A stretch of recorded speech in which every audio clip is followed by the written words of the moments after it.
여러분, 우리가 예수님을 듣고 보고 만져볼 수 있는 그런 특권을 얻는다면 얼마나 좋겠습니까? 그렇죠? 예수님을 보기만 하는 것도 아니고 그의 음성을 듣는 것도 아니고 주님과 악수하고 안아보기도 하고 주님을 직접 만져보는 경험을 할 수 있다면 얼마나 좋겠습니까? 근데 그렇게 했기 때문에 우리에게 아주 특별한 권면의 말씀을 하는 사도가 있습니다. 그 사람이 사도 요한이죠. 그렇죠? 우리 다 같이 요한일서 1장 1절부터 3절까지 있는 말씀을 좀 읽어보도록 하십시다. 요한일서 1장 1절부터 3절까지 있는 말씀을 봅니다. 이렇게 말씀되어 있어요. 태초부터 있는 생명의 말씀에 관하여는 우리가 들은 바요, 눈으로 본 바요, 주목하고 우리 손으로 만진 바라. 이런 말을 할 수 있는 사람들은 인류 역사 가운데 몇 명 안 됩니다. 근데 그 중에 하나가 요한이었습니다. 요한은 아마 이렇게 말해도 안전하겠죠. 6천년 인류 역사 가운데서 예수님과 가장 가까이 있어 보았던 사람들 가운데 하나고 아마 가장 가까이 있었던 사람이라고 the person 이라고 말을 해도 아마 과장됨이 없다고 생각이 됩니다. 그렇게 주님과 가까이 했던 사람입니다. 여러분, 사도 요한은 원래 그 성격이 급해가지고 별명이 뭐였습니까? 우레의 아들, Son of the Thunder, 우레의 아들. 조용히 가만히 있다가 갑자기 소리를 내지르면 정신이 없죠. 그러한 아주 성급하고 또 성을 낼 때 아주 발악 성을 내는 이제 그런 사람이었습니다. 근데 우리가 요한일서를 가만히 읽어보면 왜 그의 별명이 사랑의 사도가 되었는지 우리가 이해할 수 있을 정도로 그렇게 하나님의 사랑에 대해서 많이 이야기를 하고 있습니다. 또 그는 가장 오래 살았던 사도죠.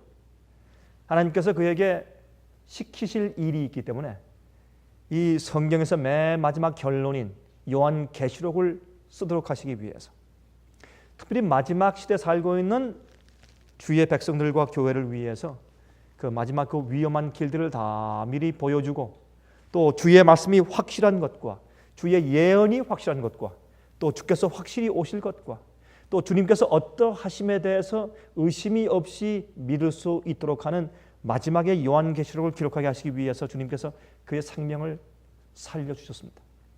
그래서 우리가 알다시피 정말 이 끓는 기름가마 속에 집어쳐 넣음을 당해서 거기서 시원하게 목욕하듯이 죽지 않고 살아나왔습니다.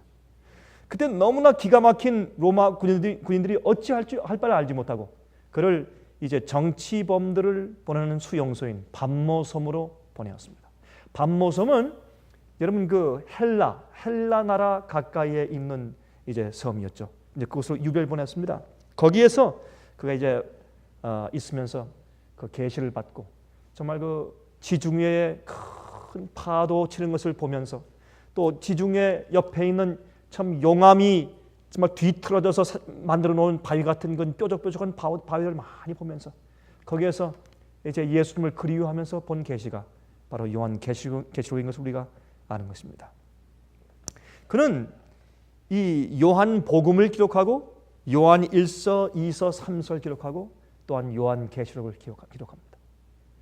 그래서 사도 요한이 기록한 이 성경들은 정말 성경에서 빼놓을 수 없는 아주 중요한 기별들과 예언들을 가지고 있는 것을 우리가 잘 알고 있습니다.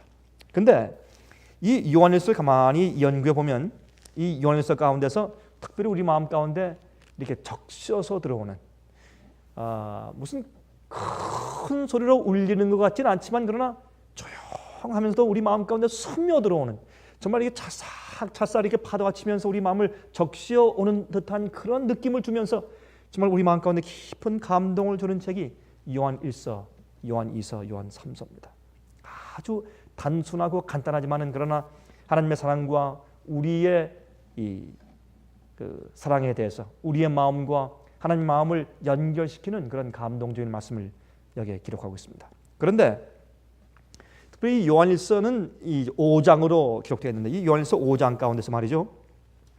우리가 교회가 하나님의 계명을 지키는 경험에 대해서 눈에 보이게 설명하는데 특별히 그는 후반부에 대해서 설명을 많이 합니다. 우리는 자주 하나님의 계명을 지키는 데 있어서 첫째 계명부터 넷째 계명까지를 이제 많이 강조하는 그런 이제 경험들을 많이 하죠. 그러나 여기 이제 요한일서에는 이 5절부터 10절까지에 있는 내용을 좀 더 무게 있게 강조하고 있다고 우리가 읽으면 느껴지게 됩니다. 그래서 이 하나님의 계명을 지키는 후반부 경험에 대해서 눈에 보이게 설명을 하고 있습니다. 여러분 예수님께서 물으셨죠. 한 그 율법사가 와서 예수님께 질문했을 때 예수님께서 말씀하신 것처럼 말이죠. 내가 어떻게 하여야 영생을 얻으리까 했습니다. 그때 예수께서 율법에 무엇이라고 하느냐? 율법에 무엇이라고 하느냐? 예수님께서 답변하시기를 하나님을 사랑하고 어떻게 내 이웃을 내 몸과 같이 사랑하라. 이것이 무엇이라고요? 이것이 선지자와 율법의 강령이라. 여러분 강령이 무슨 말입니까? 강령이란 뜻은 그것은 요약이란 말이죠. 요약. 아웃라인이란 말입니다. 다시 말해서 이제 10계명 하나님의 율법을 지키는 것이 영생을 얻는 길이야. 그렇게 말씀하시고 그렇죠? 예수님께서 이 땅에 오셔서 십자가에서 우리 죄를 위해 돌아가셨지만 한 번도 예수님께서 계명을 폐하신 적도 없고 계명을 낮추는 말씀을 하신 적도 없고 계명을 경시하신 적도 없으신 것을 우리가 압니다. 그러므로 여러분 우리가 계명을 지키는 것은 하나님 사랑하고 이웃을 사랑하는 것입니다. 우리가 너무나 잘 알고 있는 것입니다.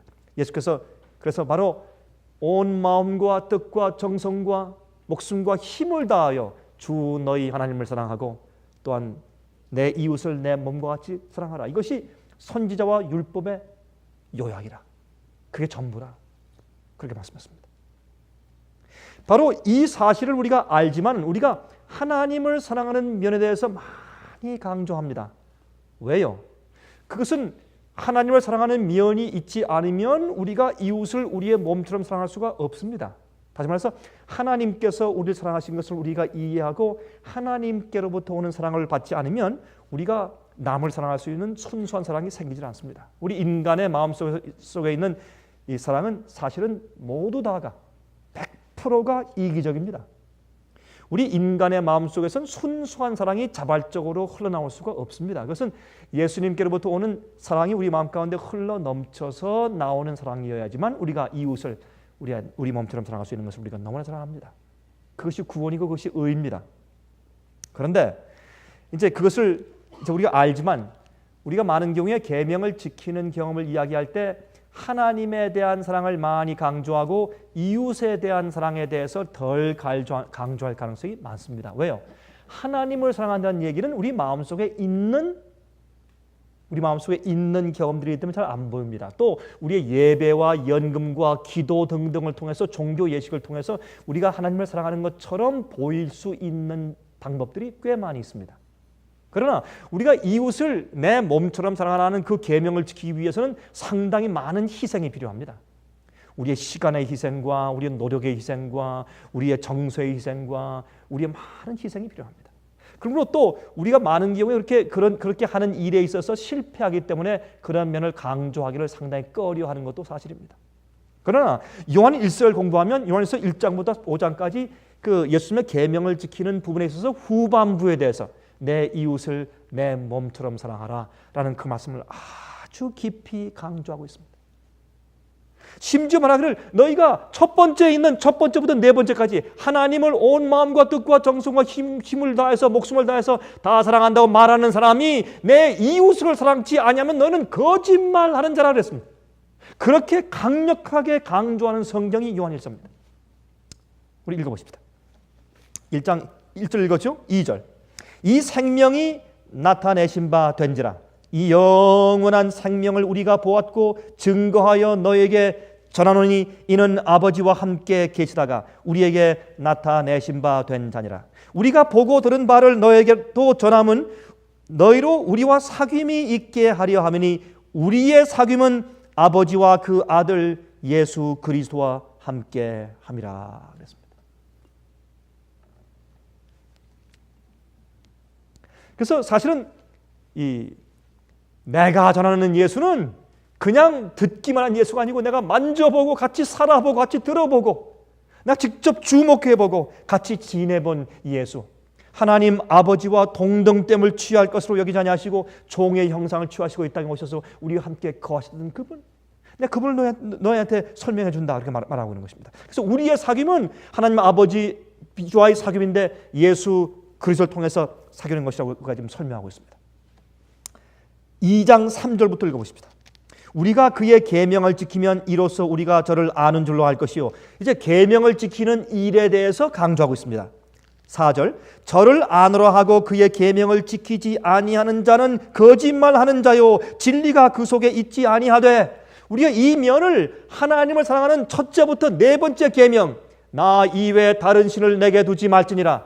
또한 새긴 우상을 만들거나 거기 절하지 말라. 세 번째, 하나님의 이름을 망령되이 일컫지 말라. 네 번째, 안식일을 기억하여 거룩히 지키라. 그 면에서만 우리가 이해하지 말고 이제 여기 지금 사도 요한이 설명하는 것을 우리 귀를 기울여서 들어보도록 하십시다. 우리가 계명을 지키면 우리가 계명을 지켜야 우리가 하나님을 아는 줄로 안다 그 말입니다. 4절. 저를 아노라 하고 그의 계명을 지키지 아니하는 자는 거짓말하는 자요 진리가 그 속에 있지 않다 그랬습니다. 그럼 여기에 그의 하나님을 사랑한다고 말하면서 그의 계명을 지키지 않는 것은 거짓말하는 자라고 말하고 있는데 근데 그게 무슨 뜻인가 여기에? 그 뒤에 설명이 나옵니다. 이제 5절. 누든지 그의 말씀을 지키는 자는 하나님의 사랑이 참으로 그 속에서 온전케 되었나니 이로써 우리가 저 안에 있는 줄을 아노라. 저 안에 거한다 하는 자는 그의 행하시는 대로 자기도 행할지니라. 여기 지금 사도 요한이 우리에게 하나님처럼 살라, 예수님처럼 살라 그렇게만 말하지 않고 저 안에 거한다 하는 자는 자기도 그의 행하시는 대로 행할지나 말하는 것입니다. 이 조건이 있습니다. 예수 그리스도 안에 거하는 자만이 예수님처럼 살 수 있다 그렇게 설명을 하고 있습니다. 6절 보십시다. 이제 7절. 사랑하는 자들아 내가 새 계명을 너에게 쓰는 것이 아니라 너희가 처음부터 가진 옛 계명이니 이 옛 계명은 너희의 들은 바 말씀이거니와 다시 내가 너에게 새 계명을 쓰노니 저에게와 너희에게도 참된 것이라. 이는 어두움이 지나가고 참된 빛이 벌써 비침이니라. 여러분 오늘 제가 이 새 계명에 대해서 지금 설명을 하고 있는 것인데 여기에 새 계명은 원래 있던 옛 계명입니다. 계명 자체가 바뀐 것은 아닙니다. 그렇죠? 옛 계명에 새로운 의미를 준 것이 새 계명이죠. 옛 계명을 올바로 이해하지 못하고 계명을 지키는 경험을 올바로 체험하지 못하는 자들에게 옛 계명에 대해서 새로운 의미를 부여해 주는 것이 새 계명입니다. 그렇죠? 여러분 레위기 19장 18절 좀 잠깐 갔다 오십시다. 레위기서 19장 18절입니다. 이렇게 말씀되어 있습니다.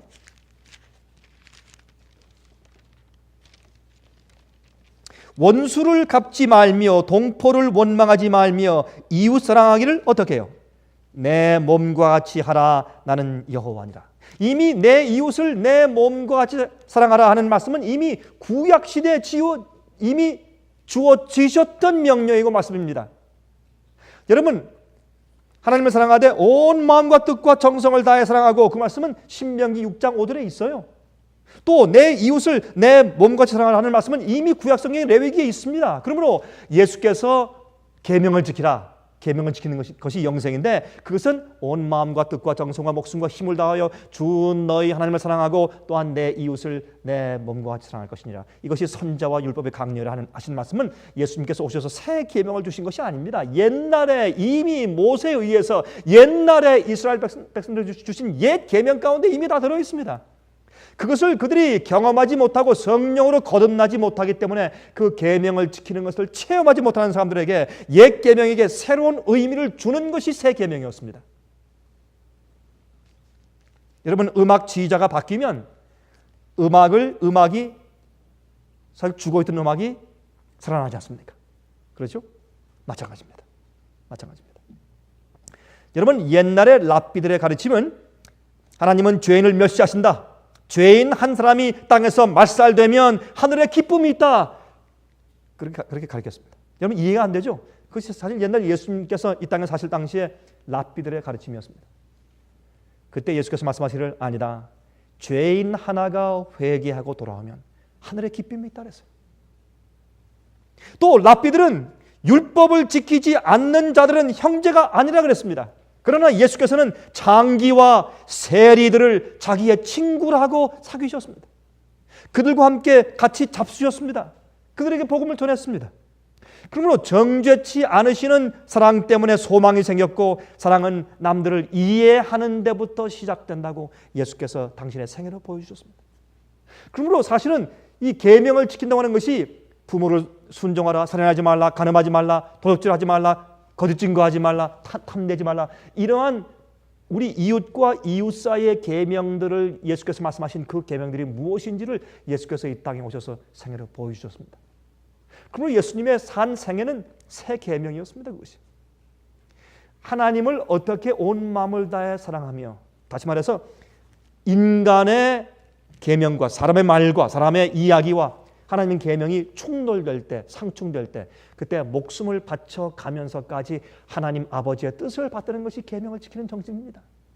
그리고 내가 죽고 나를 희생하더라도 남을 나보다 낫게 여기면서 그 영혼을 살리는 것이 내 이웃을 내 몸처럼 사랑하는 것입니다.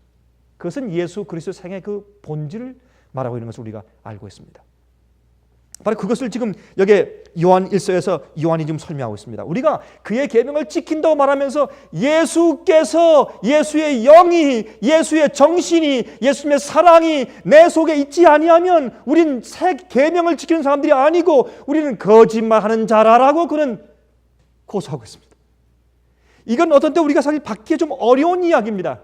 어떻게 우리가 우리 스스로에게 우리가 거짓말하는 자인가 그렇게 말할 수가 있겠습니까? 그러나 사실 많은 경우에 사실 그러합니다. 여기에 사도 요한은 말하고 있습니다. 우리가 많은 경우에 우리가 계명을 지킨다고 하면서 사실 거짓말하는 자라고, 하나님의 사랑이 우리 마음 가운데 진실로 가득 차 있지 않으면 실로 우리가 계명을 지키는 것이 아니라는 것입니다. 하나님의 계명은 하나님의 의고 하나님의 성품이기 때문에 하나님의 계명을 지키는 것은 예수 그리스도의 성령이 내 마음 가운데 내재하지 않고선 계명을 지킬 수 없다는 것입니다. 첫 번째부터 네 번째까지 계명을 지킬 수 있는 그 똑같은 계명을 지킬 수 있게 만드는 똑같은 성령께서 내 마음속에서 다른 사람을, 내 이웃을 내 몸처럼 사랑할 수 있는 마음, 또한 그 계명을 지킬 수 있는 정신을 주실 수 있다는 겁니다. 그걸 지금 말하고 있는 것입니다. 지금 사도 요한은. 우리 3장을 좀 보실까요? 3장 9절부터 14절까지 보겠습니다. 3장 9절부터 14절까지. 하나님께로서 난 자마다 죄를 짓지 아니하나니 이는 하나님의 씨가 그의 속에 거함이요 저도 범죄치 못하는 것은 하나님께로서 났습니다. 그렇죠? 우리가 범죄치 못한다. 그건 무슨 말입니까? 계명을 지킨다 그 말이죠. 우리가 계명을 지키는 이유가 무엇입니까? 우리가 하나님께로부터 났기 때문에, 하나님의 임재가 내 속에 있기 때문에, 하나님의 성령께서 내 마음 가운데 계시기 때문에 내가 죄를 질 수 없다. 그 말은 쉽게 얘기해서 지금 사도 요한이 설명하는 것은 우리가 계명을 지킨다 그 말입니다. 계명을 지킬 수 있는 유일한 근거와 이유는 하나님께로부터 내가 났다 그 말입니다. 거듭나고 주의 영께서 내 속에 오셔서 새로운 계명의 정신을 주셔서 내가 주님의 사랑으로 살 수 있게 하신다 그 말입니다. 그렇죠? 10절. 이러므로 하나님의 자녀들과 마귀의 자녀들이 나타나니 무릇 의를 행치 아니하는 자나 또는 그 형제를 어떻게 해요? 사랑치 아니하는 자는 하나님께 속하지 아니하니라 그랬습니다. 우리가 서로 사랑치 아니하면 그는 의로운 자가 아니라 그 말입니다. 그 사람이 겉으로 볼 때 첫 번째, 두 번째, 세 번째, 네 번째 계명을 잘 지키는 것처럼 보인다고 할지라도 내 형제를 진심으로 사랑하지 않는 자는 계명을 지키는 자가 아니라 그것을 여기서 선포하고 있는 것입니다. 사도 요한이. 이것은 우리가 받기 어려운 성질입니다. 그런 사실입니다. 이게 진리입니다. 11절 우리가 서로 사랑할지니 이는 너희가 처음부터 들은 소식이라. 가인같이 하지 말라. 저는 악한 자에게 속하여. 여러분 악한 자가 누굽니까? 이때 마귀죠. 마귀에게 속하여 그 아우를 죽였으니 어찌 연고로 죽였느냐. 자기의 행위는 악하고 그 아우의 행위는 의로움이라. 오, 여러분 여기에 있는 미움을 무엇을 말합니까? 시기와 질투를 말합니다. 시기와 질투를 의미합니다. 13절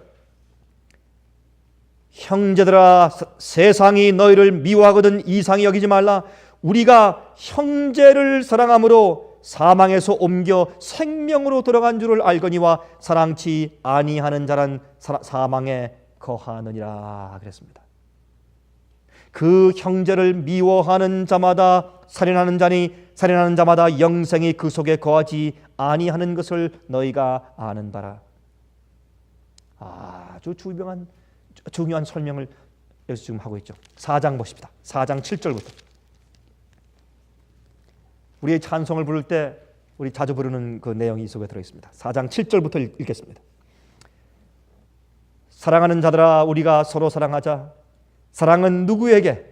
하나님께 속한 것이니 사랑하는 자마다 하나님께로 나서 하나님을 알고 사랑하지 아니하는 자는 하나님을 알지 못하나니 이는 하나님은 사랑이심이라. 우리가 자주 부르는 찬송 가운데서 그런 찬송이 있죠. 바로 여기에 있는 이 찬송이죠. 여러분 그 찬송이 김두한 씨가 작곡한 걸 맞습니까? 사랑하는 자들아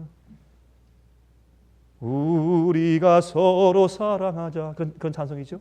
참 감동스러운 거죠. 9절 하나님의 사랑이 우리에게 이렇게 나타난 바 되었으니 하나님이 자기의 독생자를 세상에 보내심은 저로 말미암아 우리를 살리려 하심이라. 사랑은 여기 있나니 우리가 하나님을 사랑한 것이 아니요 오직 하나님이 우리를 사랑하사 우리 죄를 위하여 화목제물로 그 아들을 보내셨음이니라. 사랑하는 자들아 하나님이 이같이 우리를 사랑하셨은즉 우리도 서로 사랑하는 것이 마땅하도다. 어떻게? 예수께서 우리를 사랑하신 것처럼. 그러므로 사실 여러분 계명을 지키는 것은 우리의 힘으로 불가능합니다.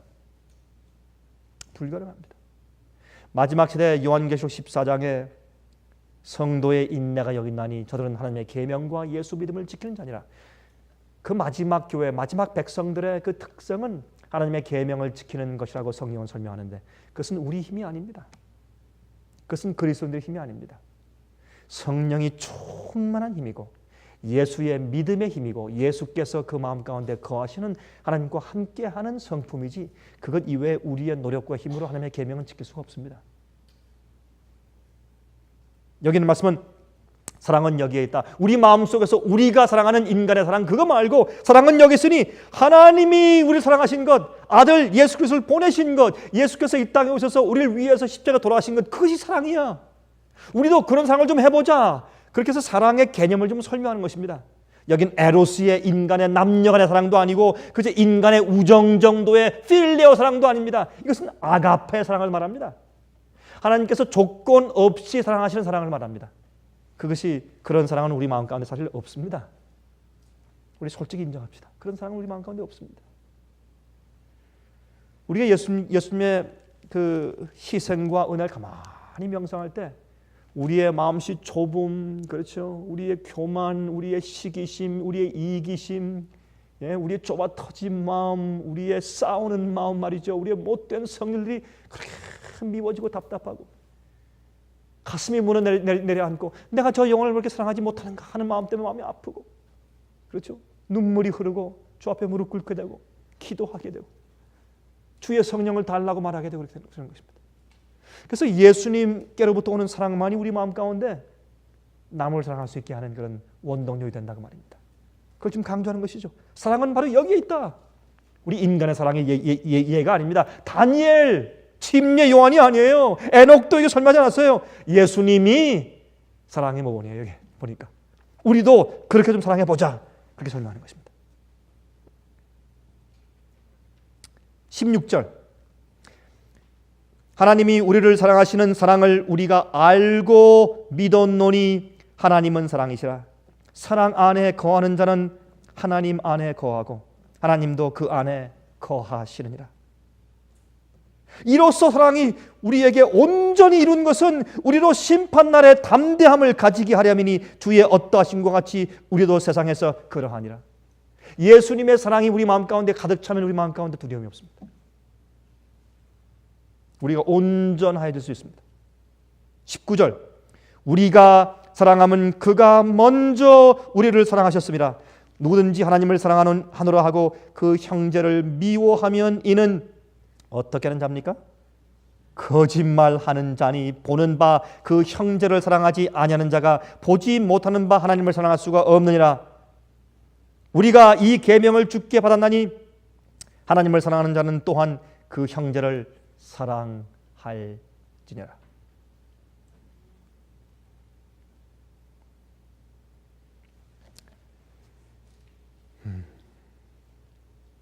아무런 응답이 없는 죄인을 계속 사랑하시는 사랑이 아가페입니다.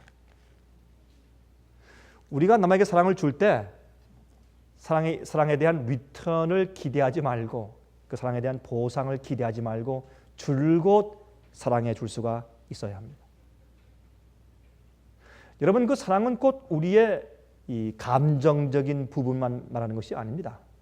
그렇죠? 감정적으로 우리가 마치 애인을 사랑하듯이 그런 식으로 계속 사랑할 수 있는 사람은 한 명도 없습니다. 그러면 이 정서적으로 사람들이 감정적으로 기진맥진해서 살 수가 없습니다. 우리가 계속 똑같은 일을 하면 우리가 육체가 힘들어서 더 이상 일할 수 없는 것처럼 우리 정신력도 힘이 떨어져요. 그러니까 안 되는 것입니다. 그러므로 사랑은 우리가 고린도전서 13장에서 우리가 배웠습니다. 무례하지 않고, 그렇죠? 존중하고, 그렇죠? 복수하지 아니하고, 친절하고, 배려적이고, 그렇죠? 사랑이.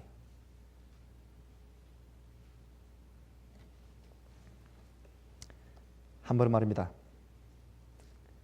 여러분, 그 조나탄 에드워드 목사님 혹시 아신지 모르겠습니다. 조나탄 에드워드 목사님, 미국 초기에 이 콜로니얼 당시에 굉장히 미 동북부에서 알려졌던 부흥 강사 목사님이시고, 또 이분이 그 예일 대학의 제일 처음에 총장을 지내신 목사님이십니다. 제일 초기에. 그때 아주 정말 그 영적으로 힘이 있고 또 교회 많이 부흥을 일으킨 그런 목사님 가운데 하나 있었습니다. 한 번은 이제 부흥을 끝마치니까 한 부인이 이제 집에 돌아가지 않고 자꾸 이제 손을 비비면서 목사님을 기다리고 있습니다. 그래서 가서 이제 물어보니까, 아니 부인 왜 집에 안 가고 있습니까? 목사님, 이번엔 꼭 좀 우리 집에 좀 가셔야 합니다. 꼭 좀 우리 집에 가서 하룻밤만 좀 주무시고 가셔야 합니다. 제가 꼭 부탁했습니다. 너무 간절하기 때문에 이제 같이 이제 마차를 타고 갔습니다. 그런데 그 부인이 이제 그 목사님께 설명하기를, 목사님, 사실은 제 아들 때문에 가자고 한 것입니다. 제 아들 때문에. 제 아들이 술 주정뱅입니다. 너무나 술을 많이 마시고 토하고, 술만 마시면 이건 동물이지 인간이 아닙니다. 그래서 우리 남편이 그 아들을 이미 버린 지 오래되었습니다. 아예 보려고도 안 하고 이미 내쫓았습니다. 그때 제가 어떻게 아들을 내쫓습니까? 내 아들인데. 그래서 할 수 없이 내가 내 아들을 저 앞에 좀 집에 좀 떨어져 있는 닭장을 좀 개조해서 그걸 좀 치우고 거기 침대를 넣고 내 아들 거기서 자게 합니다. 들어가면 냄새가 나서 견딜 수가 없습니다. 그래도 혹시 이 아들에게 하나님께 돌아오고 회개할 수 있는 혹시 마지막 기회가 있을 것 같아서 목사님 같이 가셔서 한 번만 그에게 좀 말씀 좀 해달라고 좀 부탁하려고 하는 것입니다. 제 이 불쌍한 여인의 소원을 한 번만 들어주시고 저와 함께 가서 내 아들에게 한 번 말씀해 주십시오. 그래서 이제 목사님 할 수 없이 그럽시다. 갔어요. 가서 이제 그 이제 어머니는 들어오지 못하고 저쪽에 서 있고 이 목사님이 들어갔어요. 그 얘기를 읽으면 그분의 그 자기 직접 쓰신 그 글을 읽으면 참 그 간증에 힘이 있어요. 왜 사실이니까 힘이 있어요. 문 열고 들어갔어요. 들어가니까 이 술 먹은 자가 토한 그 악취가 그냥 막 코를 찔러요. 첫 번째 이제 느낌은 이거 내가 꼭 여기 들어가야 되나? 그런 생각이 들어갔다고 했습니다. 그럼 들어갔어요. 들어가서 이제 뭐 술 취해서 뭐 거의 반은 정신 나가 있는데 무슨 말을 하겠어요 그런 사람에게? 예? 가서 이제 그 앞에 앉아서 말했습니다. 청년이요, 당신은 성경을 믿습니까? 나는 성경 같은 거 필요 없어. 당신은 하나님을 믿소. 하나님이 어디 계시오? 당신은 예수를 믿소. 난 예수 같은 건 필요 없어. 당신은 교회를 믿소. 난 교회는 지긋지긋하오. 나에게 더 이상 교회에 대해서 말하지 마시오. 소리를 질렀습니다. 얼마나 그 청년이 버릇이 없고 말이죠. 소리 벅벅 지르고 얼마나 또 악취가 나고 더 이상 있을 수가 없어요 목사님이. 그래서 아무리 설득하려고 하다가 이제 대화도 할 도리가 없어서 그 목사님이 버떡 일어나서 나왔습니다. 나와서 문을 열고 이제 나와서 이제 말을 타고 가려고 딱 나와서 문을 여니까 저쪽에서 발을 동동 구르면서 혹시 목사님이 들어가서 말하는 몇 마디 가운데서 혹시 내 아들이 회개할 기회가 생길까 봐 기도하면서 손을 부비면서 동동거리는 어머니의 얼굴이 다시 보였습니다. 그러니까 이 목사님이 그걸 보고 나서 차마 또 나갈 수가 없었어요. 그래서 그 목사님이 하는 얘기가 내가 그 어머니의 얼굴 보자 내가 할 수 없이 문을 닫고 다시 들어갔다. 이번엔 들어가면서 소리를 질렀어요 목사님이. 그 이제 그 아들이 소리 지르는 것처럼 이번엔 목사님도 소리 질렀습니다. 여보시오, 당신 예수를 믿소. 난 예수 같은 건 필요 없습니다. 당신 성경을 믿소. 성경 필요 없습니다. 당신 그러면 교회를 믿소. 난 교회도 필요 없습니다. 그러니까 이 목사님이 그 앞에 가서 무릎을 다 꿇고 그 청년의 두 어깨를 잡고 흔들면서 이렇게 말했어요. 당신은 그러면 사랑을 믿습니까? 사랑. 그러니까 이 청년이 답변을 하려고 하다가 움찔했어요. 왜요? 내가 사랑을 안 믿는다고 말할 수 없으니까. 그렇지 않습니까? 가만히 있으니까 그때 목사님이 눈을 질끈 감고 그 청년의 어깨에 손을 얹고서 기도했다는 것입니다. 오 사랑이요 사랑이요, 이 청년을 불쌍히 여기시고 회개시키고 구원해 주십시오. 소리를 지르며 기도했어요. 그러니까 이때 갑자기 바뀌었습니다. 이제 이 태도가.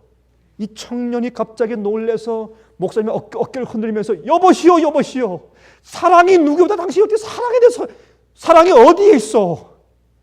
왜요? 이 청년은 다른 건 다 부인해도 교회도 부인하고 성경도 부인하고 학자적인 논리도 부인하고 교회도 부인하고 다 부인해도 목사도 부인하고 장로도 부인하고 집사도 부인해도 자기를 자기처럼 못되고 술 주정뱅인 아버지가 내쫓은 자기를 불러다가 닭장을 개조해서 놓아두고 매일 들어와서 씻겨주고 위에서 기도해주고 만져주는 자기 어머니의 사랑만큼은 부인할 길이 없잖아요. 그래서 이 청년은 사랑만큼은 부인할 길이 없어요.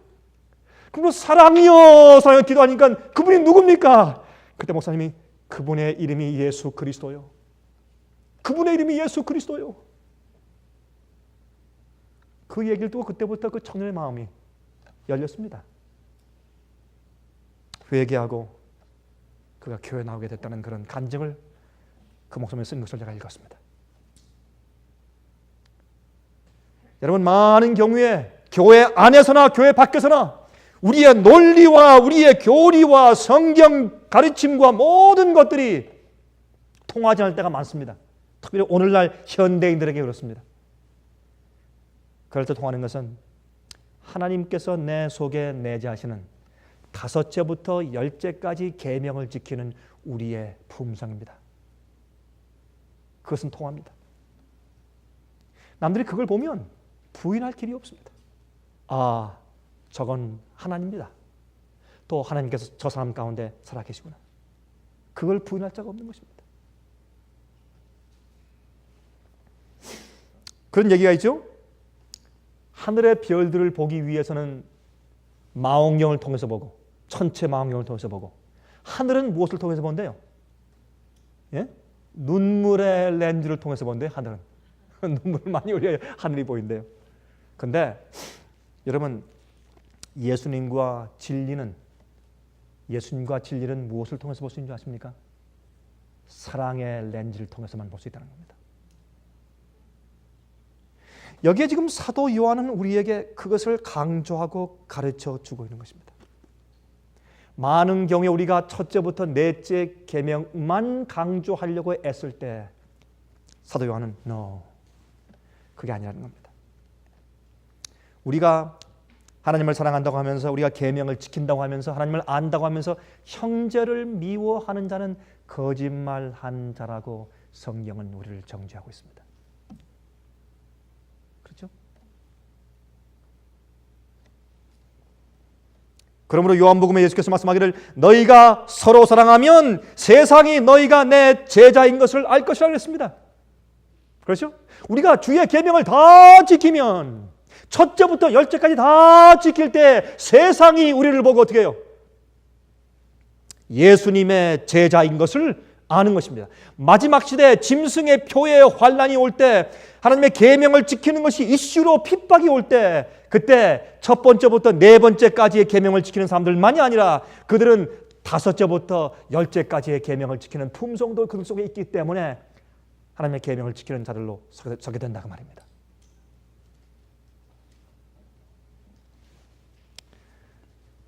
제가 이야기 한 가지만 더 하고 마치겠습니다.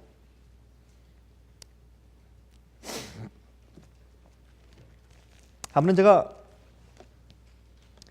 한 기독교 월간지에서 다음과 같은 제가 이야기를 읽었습니다. 참 아주 감동적인 이야기였습니다.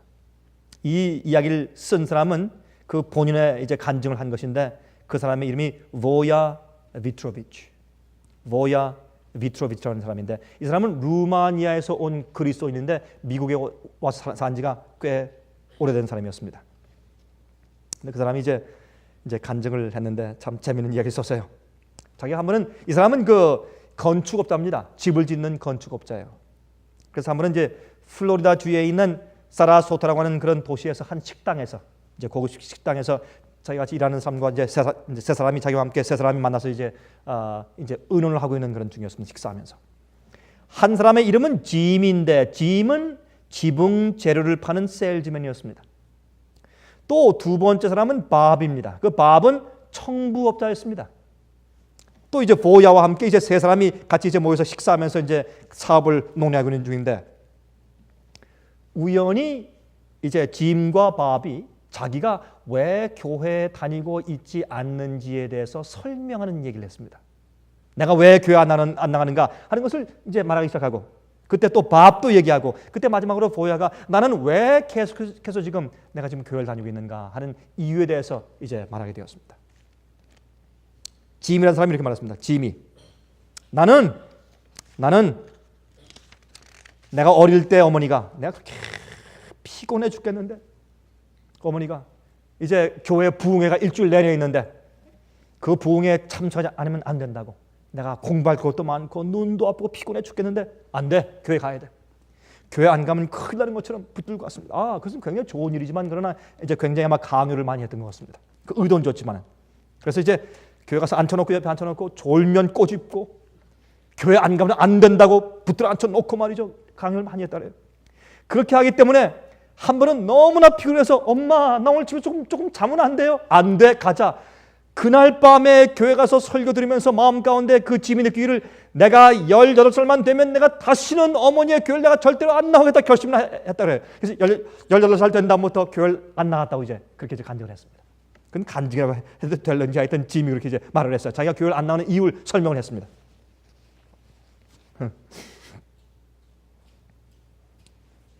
그 말을 듣고 나서 옆에 있던 밥이 또 말했습니다. 밥이, 내가 교회를 안 나가는 이유는 이로써, 나는 기독교 학교를 다니고 있었어.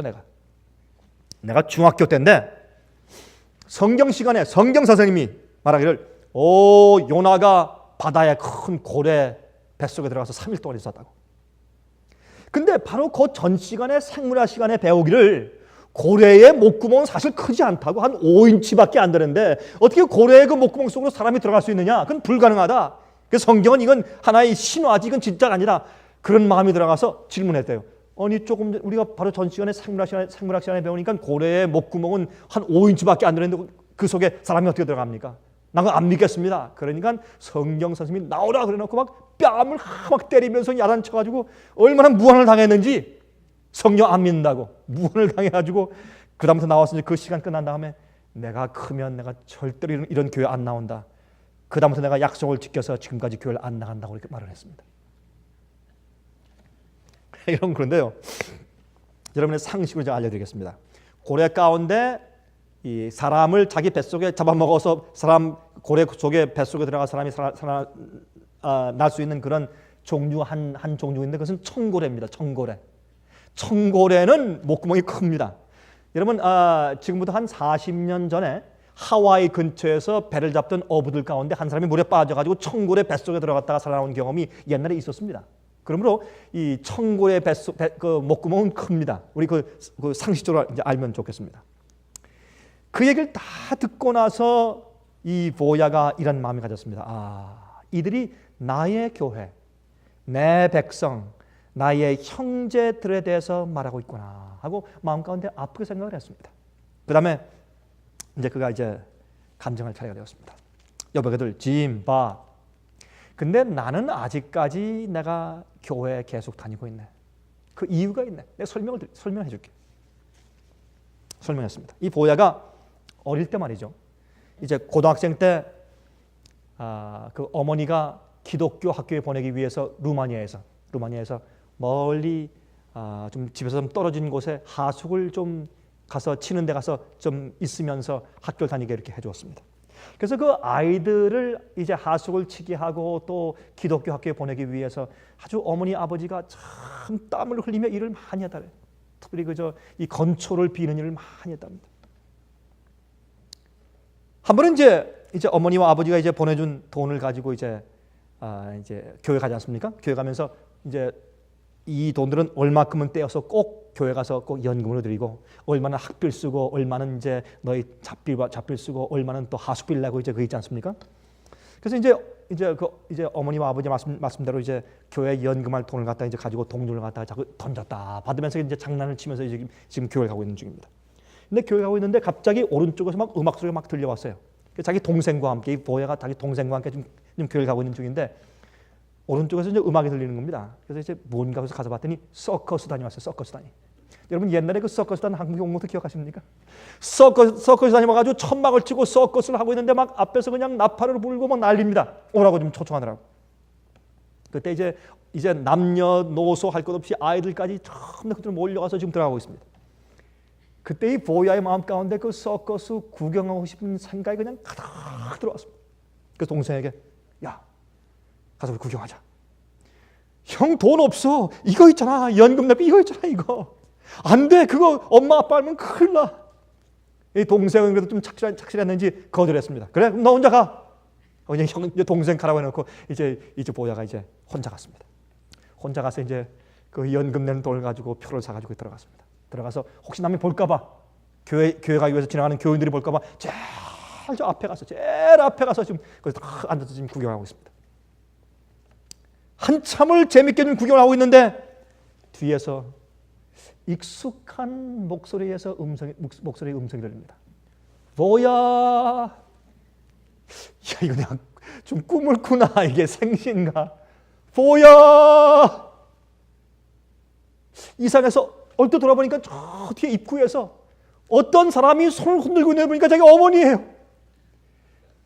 청천벽력이죠. 이럴 수가 있습니까 세상에? 예? 자기 몰래 지금 앞에 지금 교회 안 가고 지금 저 앞에 나가서 지금 제 앞좌석에 앉아서 지금 서커스를 보고 있는 지금 즐기고 있는 시간인데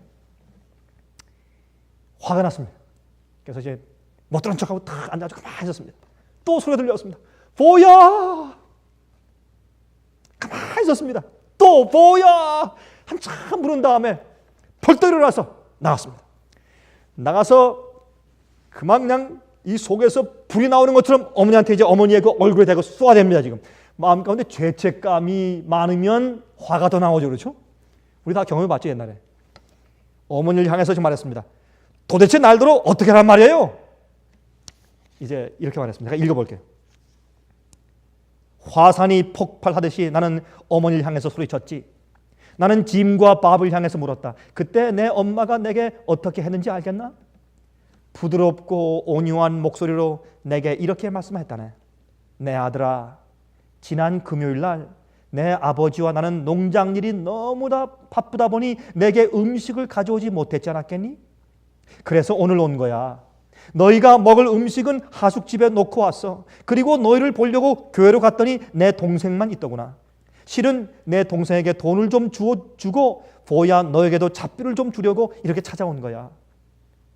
내 어머니는 미소를 지으며 내게 돈을 건네주면서 키스를 하고는 잘 있어라 내 아들아. 하나님께서 너를 축복하시길 바란다 라고 말했지. 엄마가 마차에 올라타고 아빠와 함께 저 멀리에 있는 오솔길 굽은 골목길을 지나서 사라져갈 때까지 나는 넋을 잃고 바라보고 서 있었다네. 내가 얼마나 오래 거기서 있었는지 모르지만 내 마음속에 분노가 부드러운 엄마의 대답에 다 녹아버렸지. 창피함과 죄책감이 밀려오면서 한편으로는 나보다 훨씬 더 크신 분의 임재를 느꼈다네. 나는 하늘을 쳐다보면서 이렇게 말했지. 하나님, 만일 당신이 내 부모님처럼 친절하고 인내하며 사랑스러운 분이시라면, 만일 하나님 당신이 내 어머님만 같으신 분이라면 나는 당신을 사랑합니다.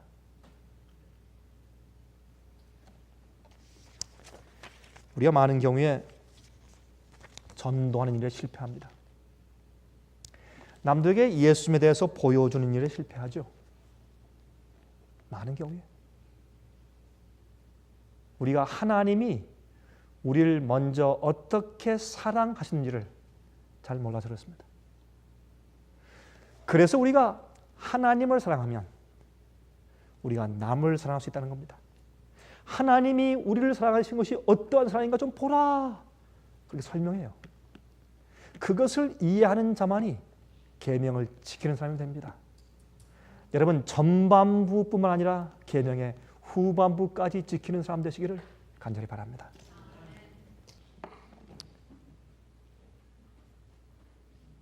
하늘에 계신 우리 아버지, 오늘 저희가 공부한 요한 1서를 주심으로 저희 마음 가운데 참 사랑이 무엇인지 알게 하셨으니 정말 감사합니다.